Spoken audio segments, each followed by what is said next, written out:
ক্ষমতা দেখতে চাস তুই আমার? দাঁড়া, তোকে আমার ক্ষমতার নমুনা দেখাচ্ছি। মোড়ল মশাই, হ্যাঁ শম্ভু বাবা, বলুন। এক্ষুনি সবাই মিলে এই ছেলেটিকে ওই শাল বাগানে নিয়ে চলো। বাকি কাজটা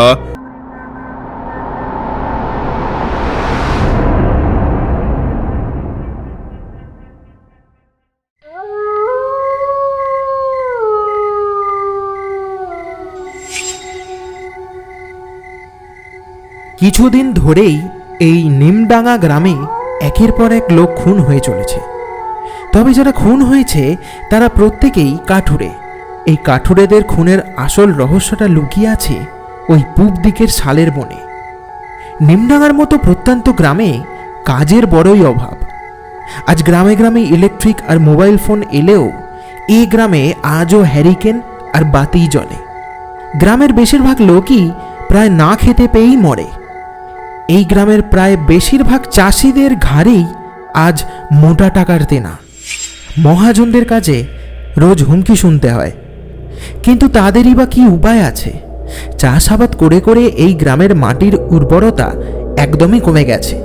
তাই জমিতে নতুন করে ফসল ফলানো খুবই দুষ্কর হয়ে দাঁড়িয়েছে আজ। এদিকে মহাজনদের কাছে দেনা বেড়েই চলেছে। তারা কোনো মতেই কোনো কথা শুনতে রাজি নয়। টাকা না পেলে হয়তো তারা খুনোখুনিও করে ফেলতে পারে। তাই কোনো উপায় না পেয়ে বাধ্য হয়ে সবাই টাকার লোভে ওই পূব দিকের শালবনটায় কাঠ কাটতে যেতে শুরু করে। লোকের মুখে শোনা যায় যে ওই শাল গাছের কাঠ নাকি খুবই ভালো, বাজারে বেচলে ভালো দাম পাওয়া যেতে পারে। আর এই লোভে পড়ে আজ অবধি কত মানুষ যে মৃত্যুর হাতে গিয়ে পড়েছে তা ভাবনা চিন্তারও বাইরে। ওই শালবনে যেই যায় সে আর বেঁচে ফিরে আসে না।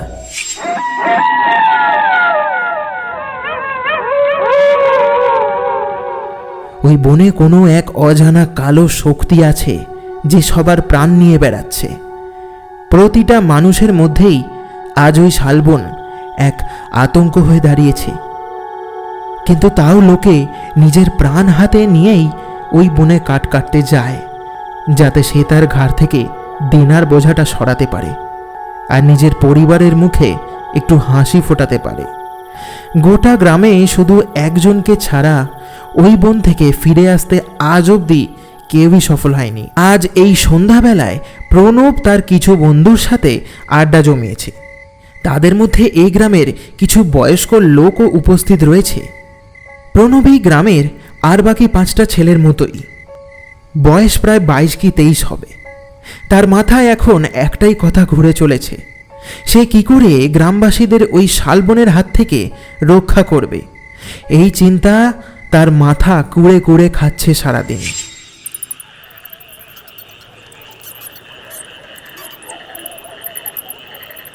কিরে, এত মনোযোগ দিয়ে কি ভাবছিস রে? না, সেরকম কিছুই না। ওই শালবনের আসল রহস্যটা কি সেটা একটু চিন্তা করছি। সত্যি কি যে হচ্ছে না, কিছুই বোঝা যাচ্ছে না রে। লোকে তো কোনো খারাপ উদ্দেশ্য নিয়ে ওখানে যাচ্ছে না বল। সবাই পেটের দায়ে বাধ্য হয়ে না চাইতেও ওখানে যাচ্ছে আর মারা পড়ছে। এই অঘটন আর কতদিন যে ঘটবে কে জানে। আমাকে এই বিষয়ে একটু ভালো করে ভাবতে দে। আরে তুই একা ভেবেই বা কী করবি বল? প্রণব আর নিমাইয়ের এই আলোচনা শুনে মোড়ল মশাই একটু নড়ে চড়ে বসল। তারপর বলল, নিমাই বাপ, তুই এটা বলিস না। একটা মানুষ চাইলে অনেক কিছুই করতে পারে, বুঝলি? প্রণব বাপধন আমার, তুই ভালো করে ভেবে দেখ তো বাবা, কি উপায় বের করা যায়। তোরা সব পড়ালেখা জানা ছেলে, আমাদের মতো তো আর মূর্খ নোস। চাইলে তোরা অনেক কিছুই করতে পারিস। আমরা সবাই যতটা পারবো তোকে সাহায্য করব। তুই এই গ্রামকে এই অভিশাপের হাত থেকে মুক্তি করার উপায় বের কর তো বাবা। মোড়লের কাছ থেকে এ কথা শুনে প্রণবের বুকটা যেন 36 থেকে 46 হয়ে গেল। সে আবারও খুবই মনোযোগের সাথে ভাবতে বসে পড়ল। সবাই নিজেদের মধ্যে নানান রকম আলোচনা করতে ব্যস্ত ছিল।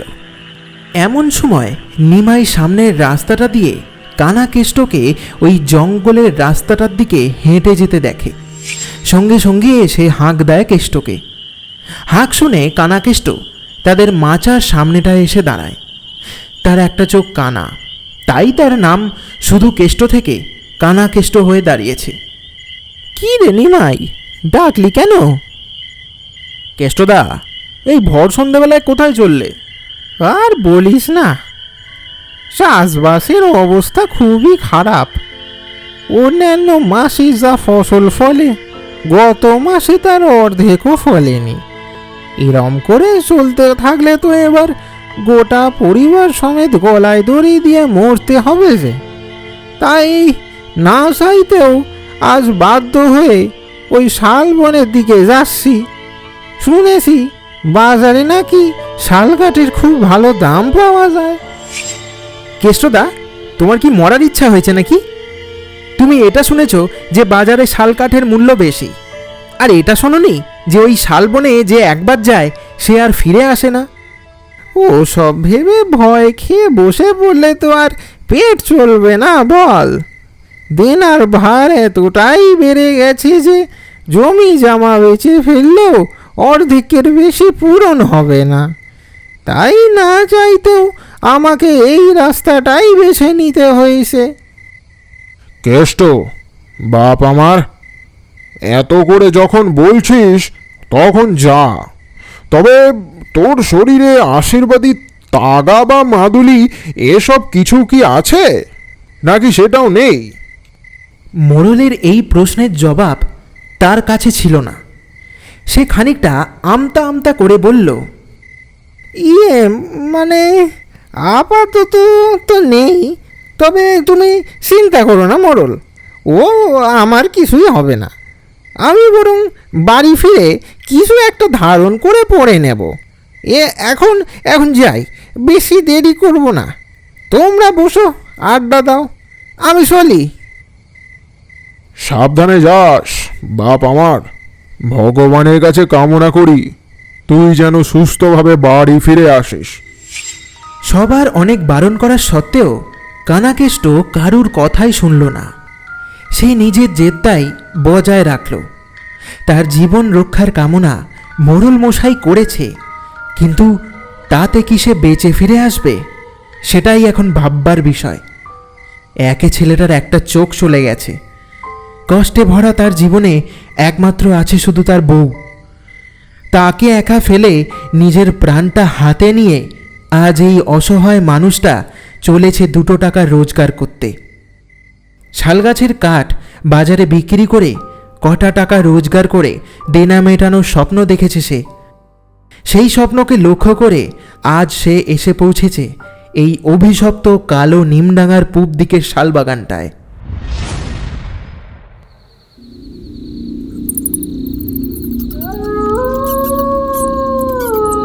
সে জঙ্গলের মধ্যে ঢুকে দাঁড়িয়ে একটু জিরিয়ে নেয়। হঠাৎ সে দূরের ওই ঝোপের কাছটায় একটা লাশ পড়ে থাকতে দেখে।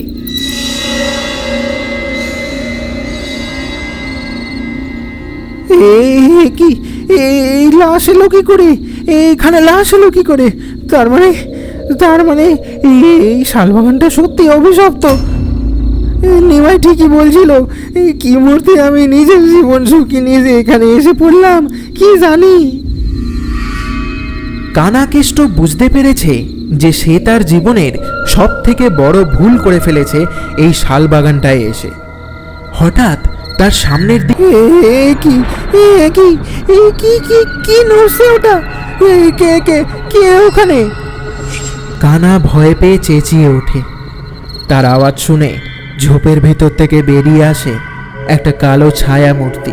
কানাকেষ্টকে দেখে খুবই ভয়ানক রূপ নিয়েছে এই ছায়া মূর্তিটা।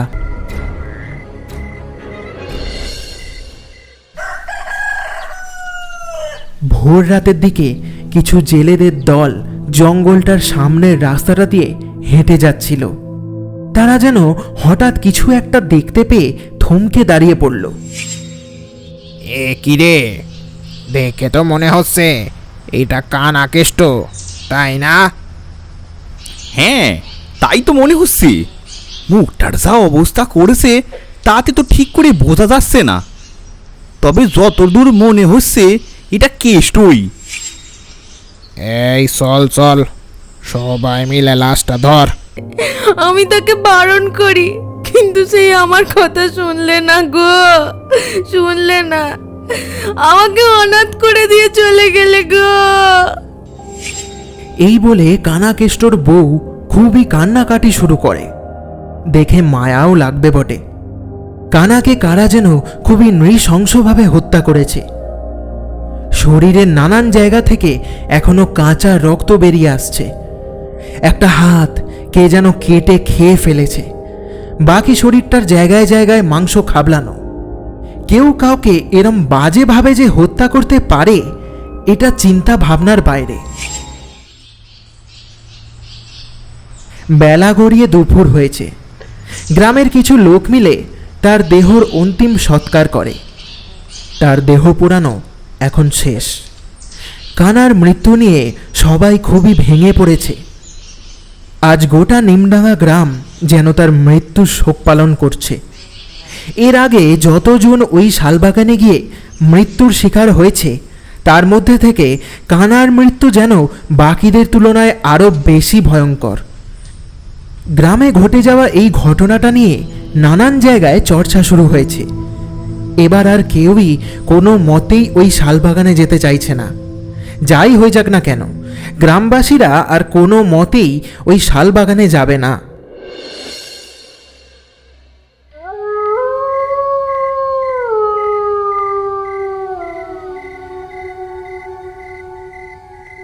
এদিকে আর বাকি গ্রামবাসীদের মতোই প্রণব, নিমাই আর মোড়লমশাই সহ বাকি লোকজন মিলে কানাকেষ্টর সাথে ঘটে যাওয়া ঘটনাটা নিয়ে আলোচনা শুরু করেছে। কি যাচ্ছে তাই ব্যাপার হচ্ছে বলতো প্রণব? একের পর এক মানুষ ওই শাল বাগানে গিয়ে খুন হচ্ছে, আর আমরা শুধু চেয়ে চেয়ে দেখে যাচ্ছি। এটা কিন্তু ঠিক হচ্ছে না। আমাদের এক্ষুনি কিছু একটা করা উচিত। আমি তো কিছু বুঝতেই পারছি না মোড়ল, তবে আমার মন বলছে যে আমাদের ওই জায়গাটা গিয়ে একবার দেখে আসা উচিত। মানে তুই কি পাগল ঠাগল হয়ে গেলি নাকি? প্রণব ঠিকই বলেছে। গ্রামবাসীদেরকে বাঁচাতে গেলে আগে আমাদের ওই জঙ্গলে গিয়ে তদন্ত করে বিষয়টা খুঁটিয়ে দেখতে হবে।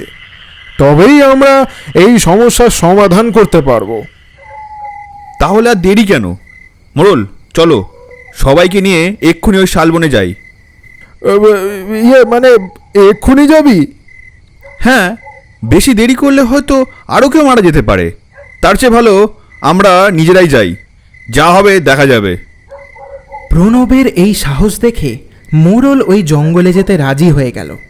সে বিশ্বাস করে যে সমাজে বিপ্লব আনতে গেলে প্রণবের মতো এরম সাহসী ছেলেদের মানুষের পাশে দাঁড়ানো উচিত। সবাই যথারীতি একজোট হয়ে চলে যায় ওই শালবনের দিকে। সেখানে গিয়ে কেউ কিছুই দেখতে পায় না। চারিদিক একদমই ফাঁকা।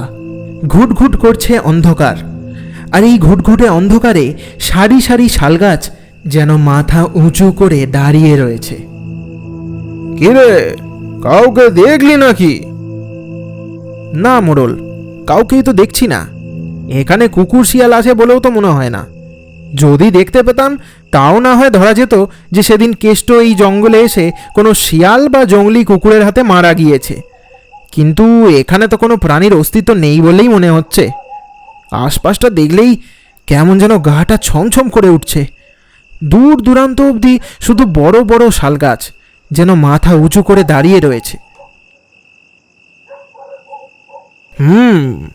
যা বুঝছি তাতে এটা নিশ্চিত যে এই জায়গাটা মোটেই ভালো না। এই জায়গাতে কারুর কুনজর পড়েছে, আর সে এখন এখানে তার আস্তানা গেড়েছে। আমাদের এখানে বেশিক্ষণ থাকাটা উচিত হবে না। চল আমরা আমাদের গ্রামে ফিরে যাই। আরে মোড়ল, এত ভয় পেও না, দাঁড়াও জায়গাটা একটু ভালো করে ঘুরে দেখি, যদি আশেপাশে কিছু পাওয়া যায়। মোড়লের সুখ্যাতির চোটে প্রণব একটু বেশি আবেগপ্রবণ হয়ে পড়েছে। সে কোনো রকম ভয় না পেয়ে এই সমস্যার সমাধান করে সবাইকে প্রমাণ করাতে চায় যে মোড়ল তার নামে যা সুখ্যাতি করেছে সেটা ভুল নয়। তাই সে সবার বারণ উপেক্ষা করে চলে যায় জঙ্গলের গভীরে তদন্ত করতে। সবাই নিজেদের মধ্যে আলোচনা করছিল যে এবার তাদের কি করা উচিত। প্রণবকে তারা এই জঙ্গল থেকে কিভাবে মানিয়ে গুছিয়ে বের করে বাড়ি নিয়ে যাবে। পর মুহূর্তেই সবাই এটা লক্ষ্য করে দেখে যে তাদের আশেপাশের পরিবেশটা কেমন যেন থমকে গেছে। এমনকি ঝিঝি পোকার ডাকটাও আর ওরে বাবা রে, রাম রাম রাম রাম, পালাও এখান থেকে। মোড়ল, হাঁ করে দাঁড়িয়ে থেকো না, আমাদের এক্ষুনি এই জঙ্গল ছেড়ে বেরোতে হবে, না হলে আমরা আজ বেঁচে ফিরবো না। হ্যাঁ হ্যাঁ হ্যাঁ হ্যাঁ, নিমাই তুই ঠিকই বলেছিস। এই তোরা চল, পালা এখান থেকে। সবাই পড়ি কি মরি করে ওই জঙ্গল ছেড়ে বেরিয়ে আসে, কিন্তু প্রণবকে তারা কেউই দেখতে পায় না। আরে আরে কি মুশকিল, ছেলেটা গেল কোথায়? আমাদের সাথেই তো ছিল। মোড়লের কথা শেষ হতে না হতেই অন্ধকার ভেদ করে তাদের সামনে এসে দাঁড়ালো প্রণব। প্রণব, তুই তুই ঠিক আছিস?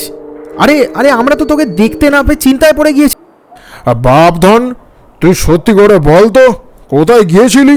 গট গট করে হেঁটে ওখান থেকে চলে গেল। দেখলি ছেলেটা কেমন কাউকে একবারও কিছু না বলেই বাড়ি চলে গেল। আমার ওর চাল চলনটা মোটেই ঠিক লাগছে না। জঙ্গলে ঢোকার আগে এক ছিল, আর এখন অন্য রকম হয়েছে। হ্যাঁ, ঠিকই বলেছ মোড়ল, আমারও কেমন যেন লাগলো একটা। চল এবার সবাই যে যার বাড়ি যা, আজ এখানেই ইতি গজ কর সব। মোড়লের কথা মতো সবাই যে যার বাড়ি চলে গেল।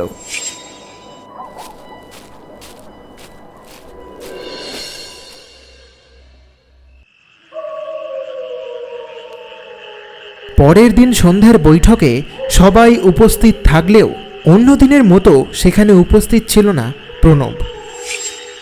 মোড়ল, কি হলো বলো তো ব্যাপারটা? প্রণবের অনুপস্থিতি আমাকে ভয় পাইয়ে দিচ্ছে কিন্তু। চিন্তা তো আমারও হচ্ছে এবার। চল তো সবাই মিলে ওর বাড়ি গিয়ে দেখি কি ব্যাপার। মোড়লের কথা মতো সবাই যে কাল রাতে বাড়ি ফেরার পর থেকেই নাকি সে প্রণবের কথা শুনে তারা সবাই এই গ্রামের শম্ভু। ভুল কাজ তো তুই করেছিস। তুই এই শরীরে কেন ঢুকেছিস? ক্ষমতা দেখতে চাস তুই আমার? দাঁড়া, তোকে আমার ক্ষমতার নমুনা দেখাচ্ছি। মোড়ল মশাই, হ্যাঁ শম্ভু বাবা, বলুন। এক্ষুনি সবাই মিলে এই ছেলেটিকে ওই শাল বাগানে নিয়ে চলো। বাকি কাজটা ওখানেই করতে হবে। কে কাকে শেষ করে এক্ষুনি দেখাচ্ছি। এই বলে তান্ত্রিক নিজের মনে বিড়বিড় করে কী সব বলল। তারপর আবারও প্রণবের দিকে তাকিয়ে বলল, আমি এক্ষুনি যদি এই জল তোর গায়ে ছিটে দিই, তাহলে তুই চিরকালের মতন শেষ হয়ে যাবি। আমি তোর ক্ষতি চাই না, তাই আমি তোকে আর একটা সুযোগ দিচ্ছি। আজকের পর থেকে তুই কোনো মানুষের ধারে কাছে যাবি না। আমি তোর ওপরে আমার অতি শক্তিশালী মন্ত্র প্রয়োগ করেছি। তুই যদি ভুলেও কোনো মানুষের ক্ষতি করতে চাস, তাহলে সঙ্গে সঙ্গে তুই জ্বলে পুড়ে ছাই হয়ে যাবি। এখন এই শরীর ছেড়ে বেরিয়ে যা। আর হ্যাঁ, যাওয়ার সময় ওই গাছের একটা ডাল ভেঙে দিয়ে যাবি, যাতে আমরা বুঝতে পারি তুই এই জঙ্গল ছেড়ে চলে গেছিস। তান্ত্রিক তার কথা শেষ করা মাত্র আলো ধোঁয়া বেরিয়ে আসে আর প্রণব অচেতন হয়ে পড়ে। কিছুক্ষণ পর দূরের একটা গাছের ডাল ঝপ করে ভেঙে পড়ে মাটিতে। সবাই দেখে বুঝতে পারে যে তান্ত্রিকের কথা মতো ওই কালো ছায়াটা এই জঙ্গল ছেড়ে চলে গেছে।